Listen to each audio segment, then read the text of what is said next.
Feliz y bendecido día, aprendiendo un curso de milagros. El secreto de la verdadera oración es olvidarte de las cosas que crees necesitar. Pedir algo específico es igual que ver el pecado primero y luego perdonarlo. Del mismo modo, al orar pasas por alto tus necesidades específicas, tal como las ves, y las dejas en manos de Dios. Ahí se convierten en los regalos que le haces, pues le dicen que no antepondrás otros dioses a Él, ni que quieres otro amor que el suyo. Este libro es un comienzo, no un final.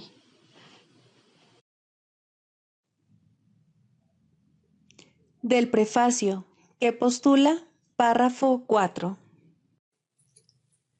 Una vez que alguien queda atrapado en el mundo de la percepción, queda atrapado en un sueño. No puede escapar sin ayuda, porque todo lo que sus sentidos le muestran da fe de la realidad del sueño. Dios nos ha dado la respuesta, el único medio de escape, el verdadero ayudante. La función de su voz, su Espíritu Santo, es mediar entre los dos mundos. El Espíritu Santo puede hacer eso porque, si bien por una parte conoce la verdad, reconoce también nuestras ilusiones, aunque no cree en ellas. El objetivo del Espíritu Santo es ayudarnos a escapar del mundo de los sueños, enseñándonos cómo cambiar nuestra manera de pensar y cómo corregir nuestros errores. El perdón es el recurso de aprendizaje excelso que el Espíritu Santo utiliza para llevar a cabo ese cambio en nuestra manera de pensar. El curso, no obstante, ofrece su propia definición de lo que en realidad es el perdón, así como también de lo que es el mundo.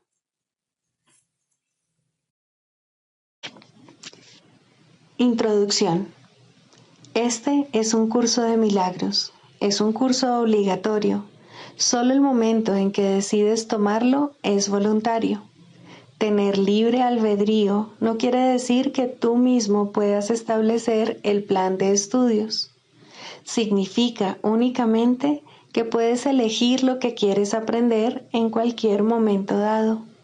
Este curso no pretende enseñar el significado del amor, pues eso está más allá de lo que se puede enseñar. Pretende, no obstante, despejar los obstáculos que impiden experimentar la presencia del amor, el cual es tu herencia natural. Lo opuesto al amor es el miedo, pero aquello que todo lo abarca no puede tener opuestos. Este curso puede, por lo tanto, resumirse muy simplemente de la siguiente manera. Nada real puede ser amenazado. Nada irreal existe. En esto radica la paz de Dios.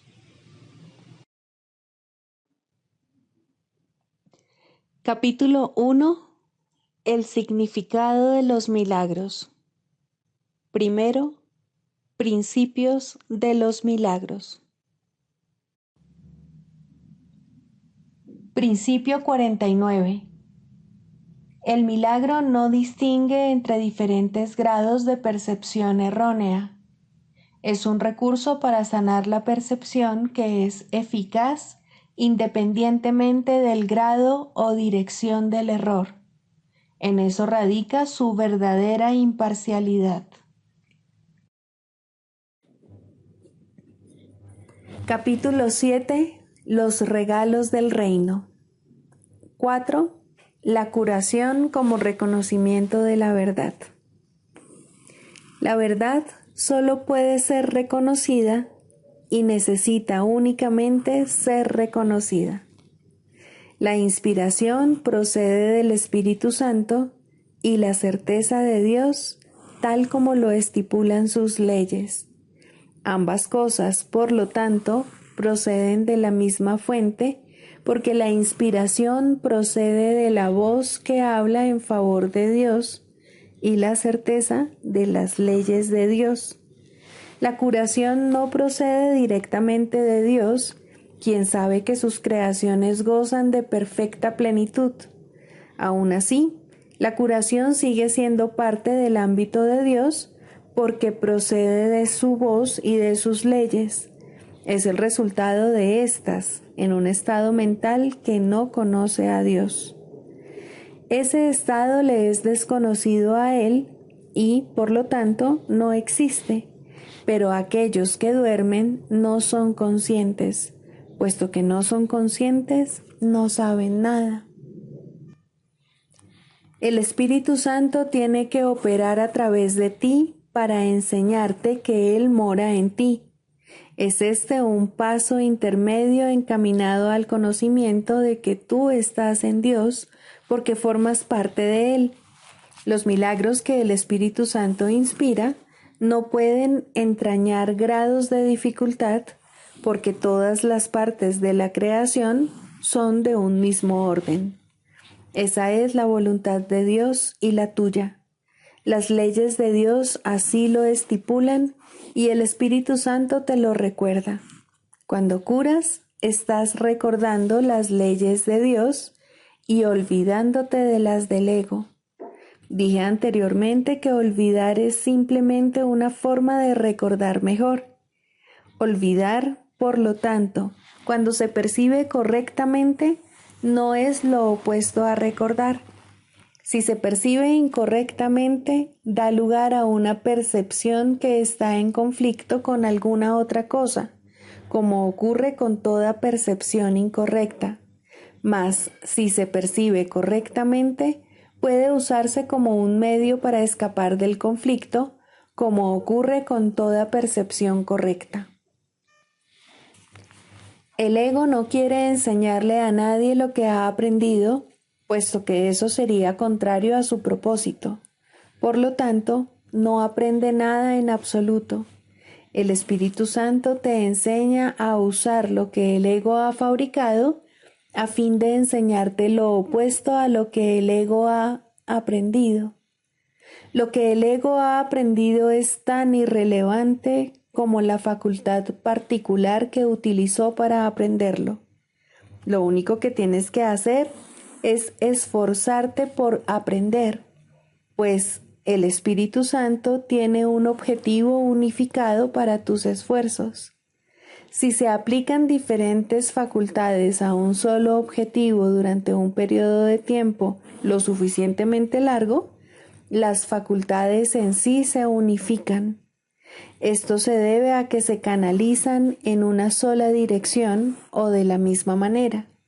En última instancia, pues, todas contribuyen a un mismo resultado y, en virtud de ello, se pone de relieve lo que tienen en común en vez de sus diferencias. Todas las capacidades deben entregársele, por lo tanto, al Espíritu Santo, quien sabe cómo usarlas debidamente. Las usa exclusivamente para curar, porque únicamente te conoce en tu plenitud. Al curar, aprendes lo que es la plenitud, y al aprender lo que es la plenitud, aprendes a recordar a Dios. Te has olvidado de Él, pero el Espíritu Santo entiende que tu olvido tiene que ser transformado en una forma de recordar. El objetivo del ego es tan unificado como el del Espíritu Santo, y por ello sus respectivos objetivos jamás podrán reconciliarse en modo alguno ni desde ningún punto de vista. El ego siempre trata de dividir y separar. El Espíritu Santo de unificar y curar. A medida que curas, eres curado, ya que el Espíritu Santo no ve grados de dificultad en la curación. Curar es la manera de desvanecer la creencia de que existen diferencias al ser la única manera de percibir a la filiación como una sola entidad. Esta percepción, por lo tanto, está en armonía con las leyes de Dios, aun cuando tiene lugar en un estado mental que no está en armonía con el suyo. La fuerza de la percepción correcta es tan grande que pone a la mente en armonía con la mente de Dios, pues se encuentra al servicio de su voz, la cual mora en todos vosotros. Pensar que puedes oponerte a la voluntad de Dios es un verdadero desvarío. El ego cree que puede hacerlo y que puede ofrecerte su propia voluntad como regalo, mas esa voluntad no te interesa, no es un regalo, no es nada en absoluto. Dios te ha dado un regalo que simultáneamente tienes y eres. Cuando no lo usas, te olvidas de que lo tienes. Al no recordarlo, no sabes lo que eres. Curar, por consiguiente, es una manera de abordar el conocimiento pensando de acuerdo con las leyes de Dios y reconociendo su universalidad. Sin este reconocimiento, haces que esas leyes no signifiquen nada para ti. Aún así, sus leyes siguen teniendo sentido, ya que encierran todo el significado que existe, el cual está contenido en ellas. Busca primero el reino de los cielos, porque ahí es donde las leyes de Dios operan verdaderamente, y no pueden sino operar verdaderamente, porque son las leyes de la verdad. Pero busca solo eso, puesto que no puedes encontrar nada más, no hay nada más. Dios es el todo de todo en un sentido muy literal. Todo ser existe en Él, que es todo ser. Por lo tanto, tú existes en Él, ya que tu ser es el suyo. Curar es una manera de olvidar la sensación de peligro que el ego ha sembrado en ti, al no reconocer la existencia de éste en tu hermano. Esto refuerza al Espíritu Santo en ambos, porque significa que te has negado a darle validez al miedo. El amor solo necesita esta invitación. El amor llega libremente a toda la filiación al ser lo que la filiación es. Cuando despiertas al amor, estás simplemente olvidando lo que no eres, lo cual te capacita para recordar lo que sí eres.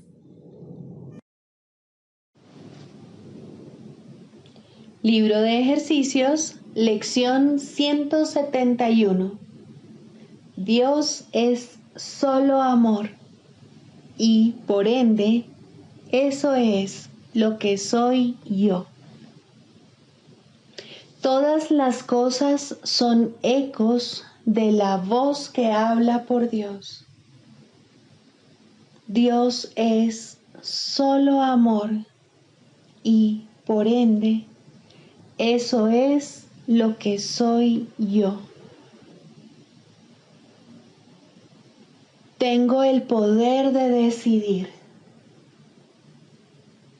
Dios es solo amor y, por ende, eso es lo que soy yo.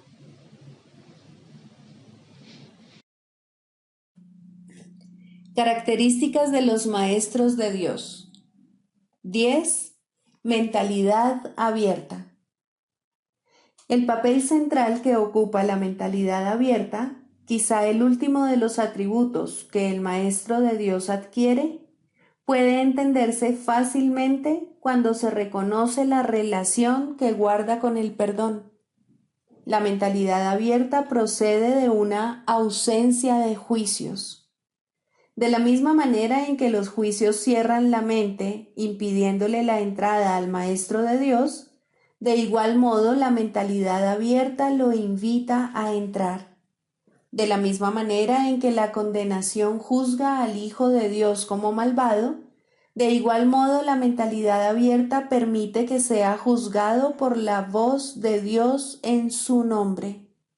De la misma manera en que la proyección de la culpabilidad sobre él lo enviaría al infierno, de igual modo la mentalidad abierta permite que la imagen de Cristo le sea extendida.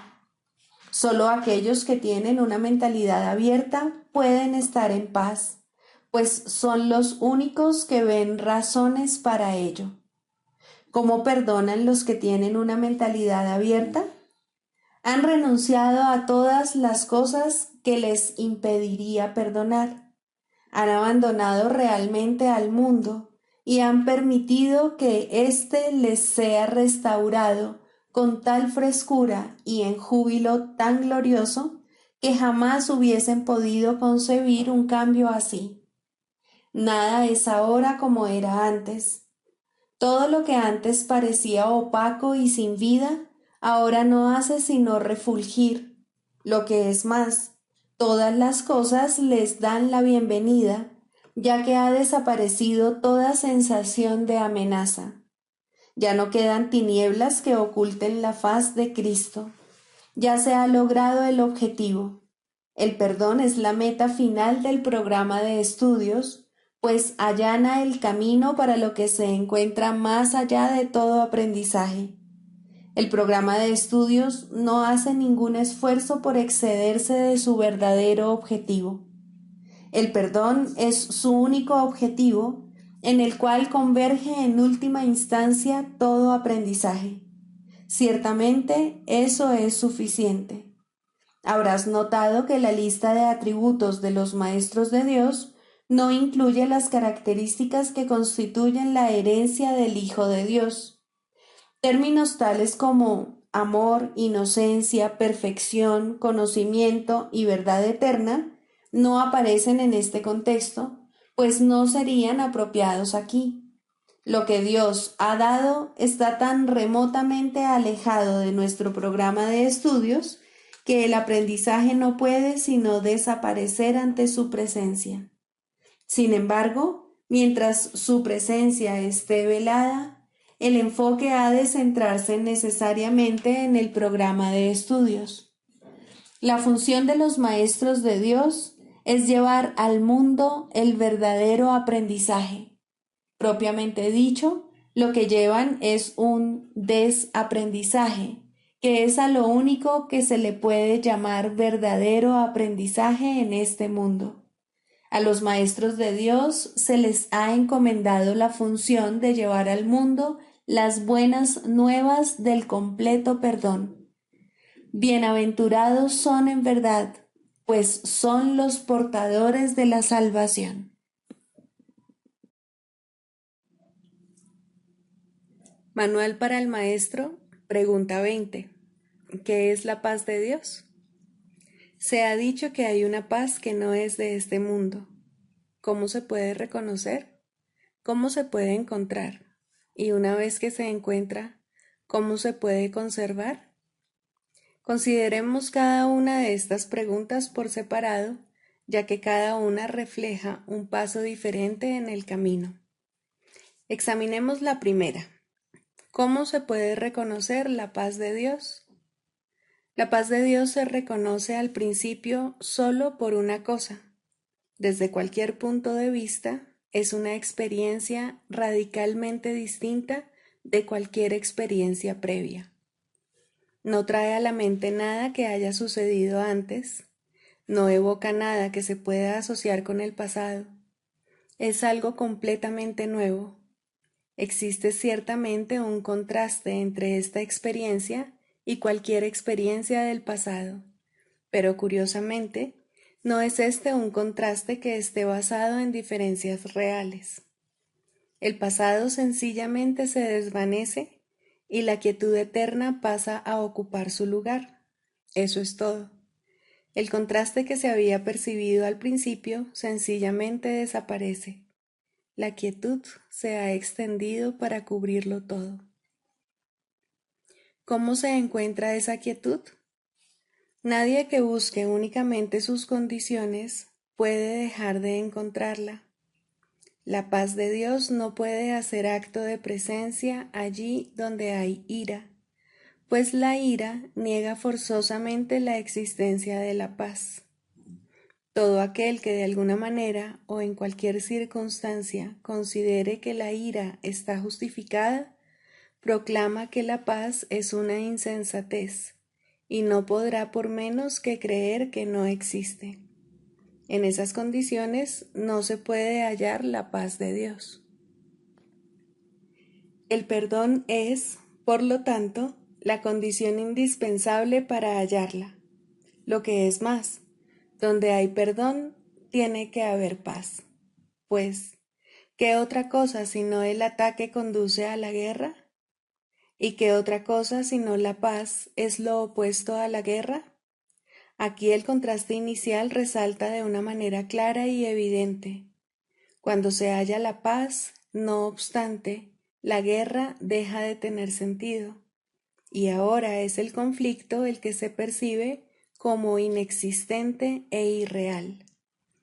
¿Cómo se conserva la paz de Dios una vez que se ha encontrado?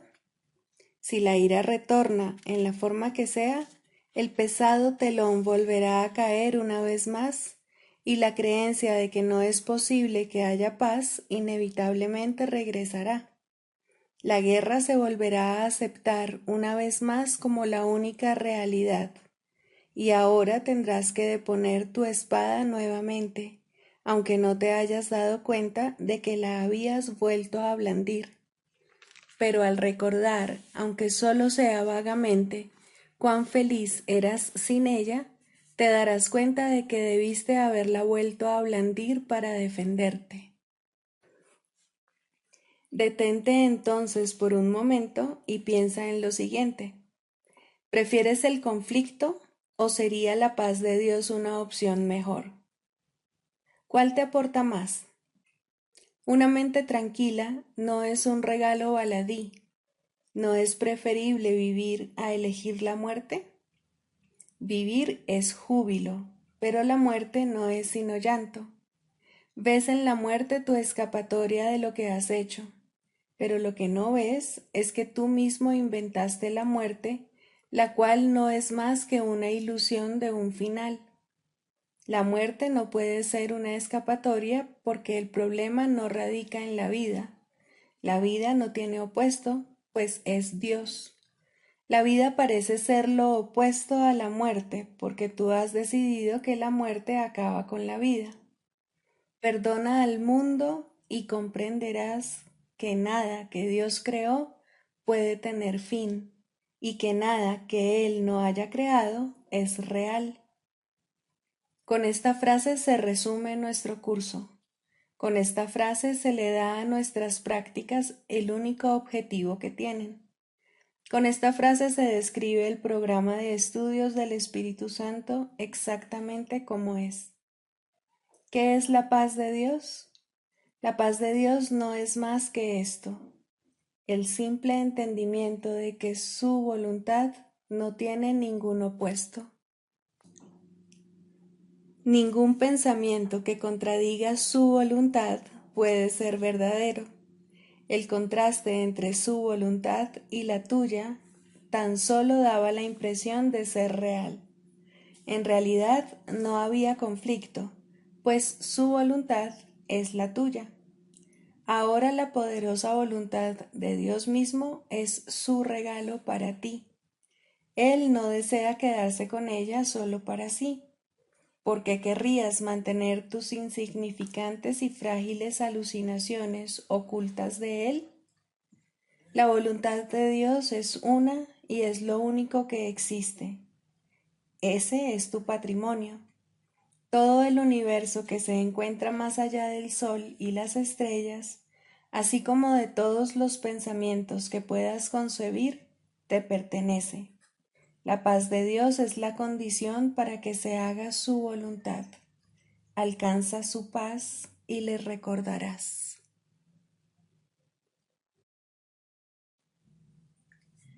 Manual para el maestro. Clarificación de términos. 4. La percepción verdadera, el conocimiento. El mundo que ves no es más que la ilusión de un mundo. Dios no lo creó, pues lo que Él crea tiene que ser tan eterno como Él. En el mundo que ves, no obstante, no hay nada que haya de perdurar para siempre. Algunas cosas durarán en el tiempo algo más que otras, pero llegará el momento en el que a todo lo visible le llegue su fin. Los ojos del cuerpo no son, por lo tanto, el medio a través del cual se puede ver el mundo real, pues las ilusiones que contemplan solo pueden conducir a más ilusiones de la realidad. Y eso es lo que hacen, pues todo lo que los ojos del cuerpo ven no solo no ha de durar, sino que además se presta a que se tengan pensamientos de pecado y culpabilidad. Todo lo que Dios creó, por otra parte, está por siempre libre de pecado y por ende, por siempre libre de culpabilidad. El conocimiento no es el remedio para la percepción falsa, puesto que al proceder de distintos niveles jamás pueden encontrarse. La única corrección posible para la percepción falsa es la percepción verdadera. Esta no perdurará, pero mientras dure, su propósito será sanar. La percepción verdadera es un remedio que se conoce por muchos nombres. El perdón, la salvación, la expiación y la percepción verdadera son todos una misma cosa. Son el comienzo de un proceso cuyo fin es conducir a la unicidad que los trasciende a todos. La percepción verdadera es el medio por el que se salva al mundo de las garras del pecado, pues el pecado no existe. Y esto es lo que la percepción verdadera ve. El mundo se yergue como un sólido muro ante la faz de Cristo, pero la percepción verdadera lo ve solo como un frágil velo, tan fácil de descorrer que no podría durar más de un instante. Por fin se ve el mundo tal como es, y ahora no puede sino desaparecer, pues en su lugar ha quedado un espacio vacío que ha sido despejado y preparado. Donde antes se percibía destrucción, aparece ahora la faz de Cristo, y en ese instante el mundo queda olvidado, y el tiempo acaba para siempre al disolverse el mundo en la nada de donde provino. Un mundo perdonado no puede durar mucho. Era la morada de los cuerpos, pero el perdón mira más allá de ellos. En eso radica su santidad. Así es como sana. El mundo de los cuerpos es el mundo del pecado, pues sólo si el cuerpo existiese sería posible el pecado. El pecado acarrea culpabilidad tan irremediablemente como el perdón acaba con ella. Y una vez que ha desaparecido todo rastro de culpabilidad, ¿qué queda que pueda seguir manteniendo al mundo separado y fijo en su lugar? Pues la idea de lugar habrá desaparecido también junto con el tiempo. El cuerpo es lo único que hace que el mundo parezca real, pues, al ser algo separado, no puede permanecer donde la separación es imposible.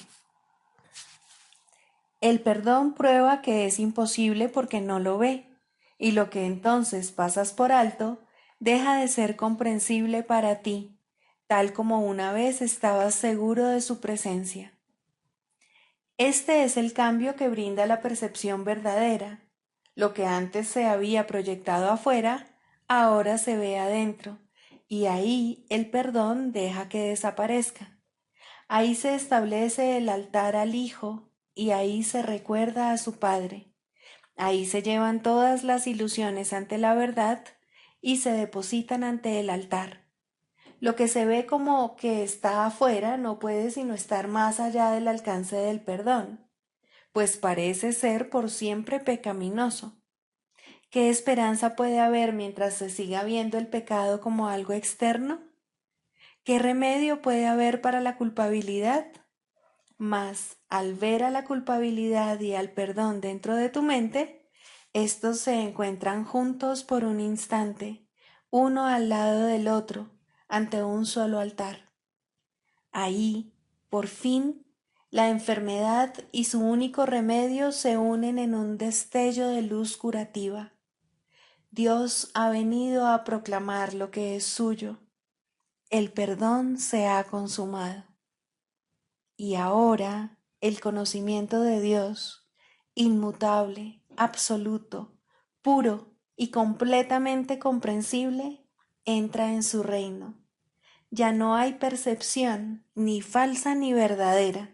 Ya no hay perdón, pues su tarea ha finalizado.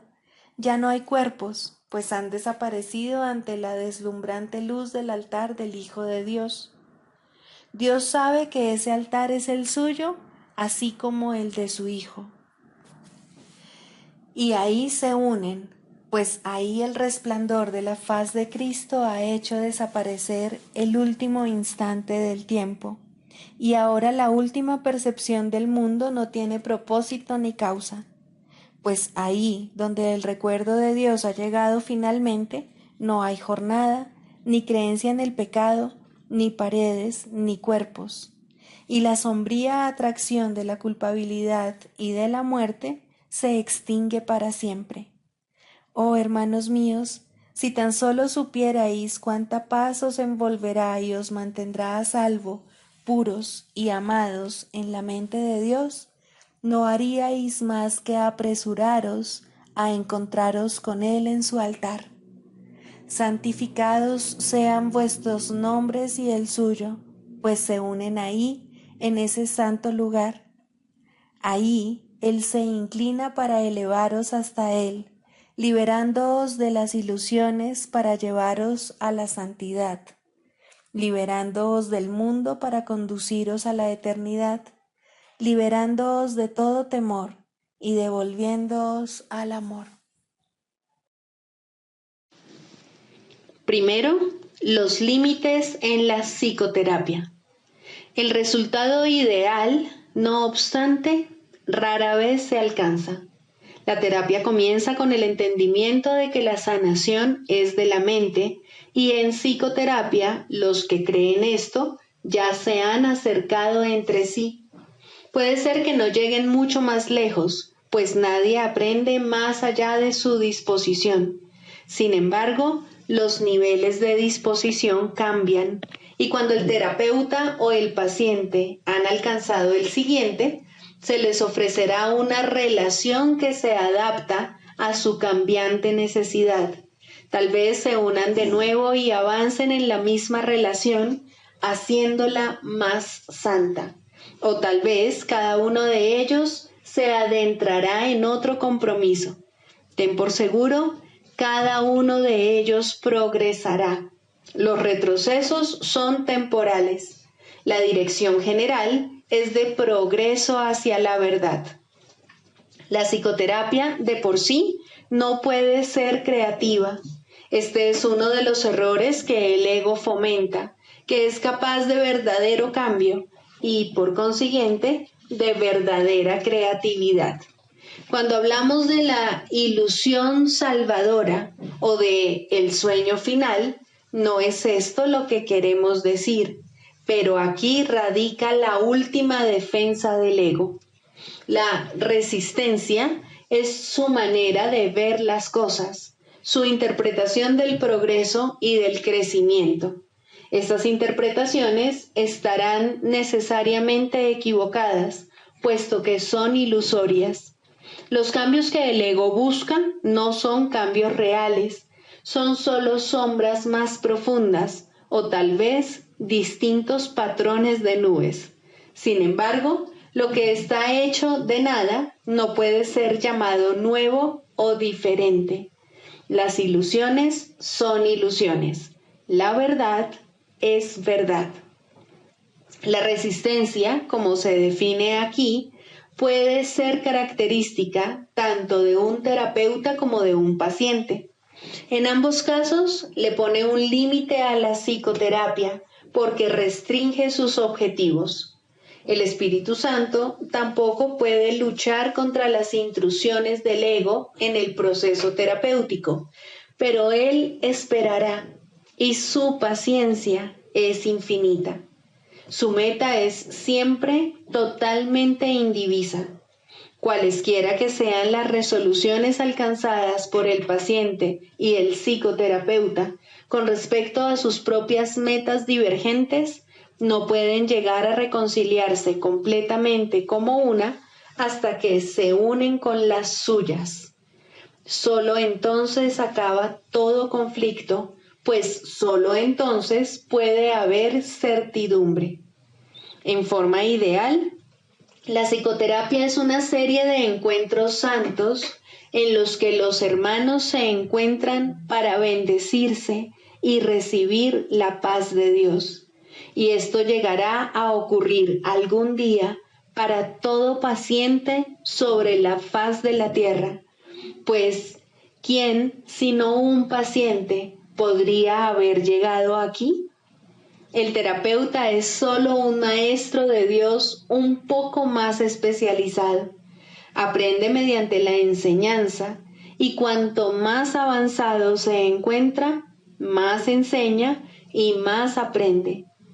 Pero cualquiera que sea la fase en la que se encuentra, hay pacientes que lo necesitan exactamente así.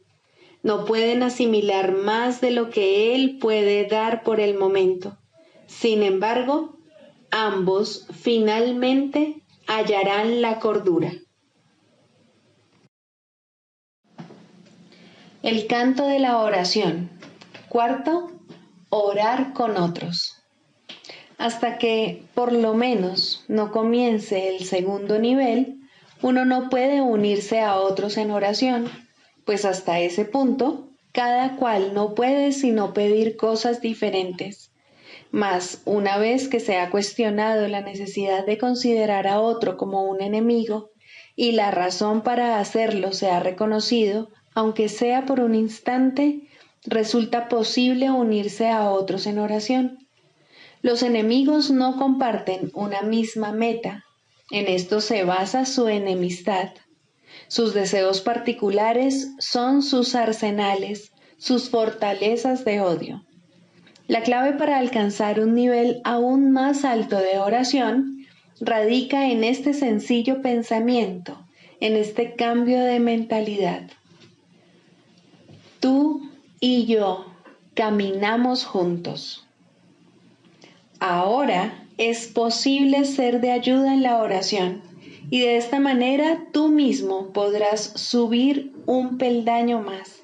Con este paso se inicia el ascenso más rápido, pero todavía quedan muchas lecciones por aprender. El camino está libre y despejado y hay motivos para sentirse esperanzado. Aún así, es posible que al comienzo lo que piden, incluso aquellos que se unen en oración, no sea la meta a la que la oración debería realmente aspirar.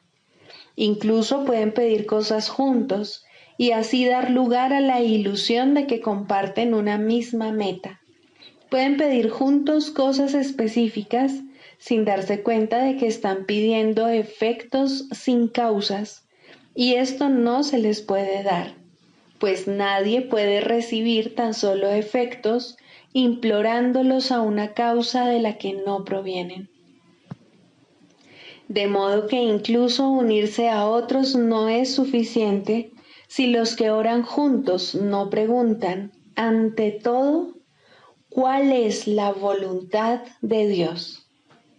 Solo de esta causa puede proceder la respuesta en la que todo lo específico se satisface y todos los deseos particulares se unifican.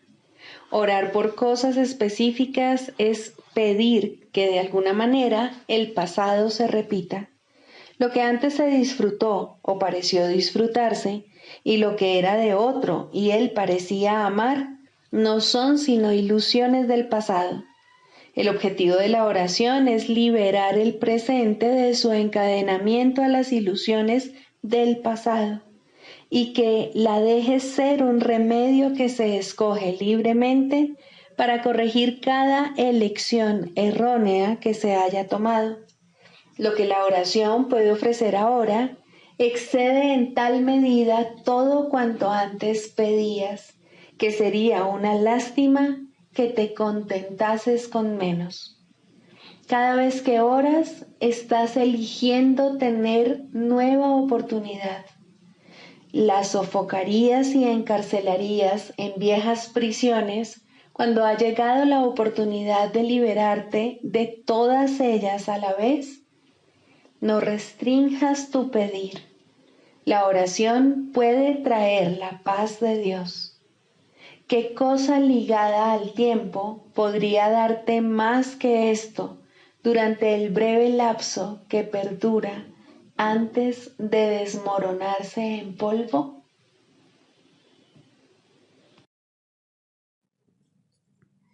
Sigamos a Jesús haciendo del perdón algo tan natural como respirar y algo tan vital como el aire. Amén.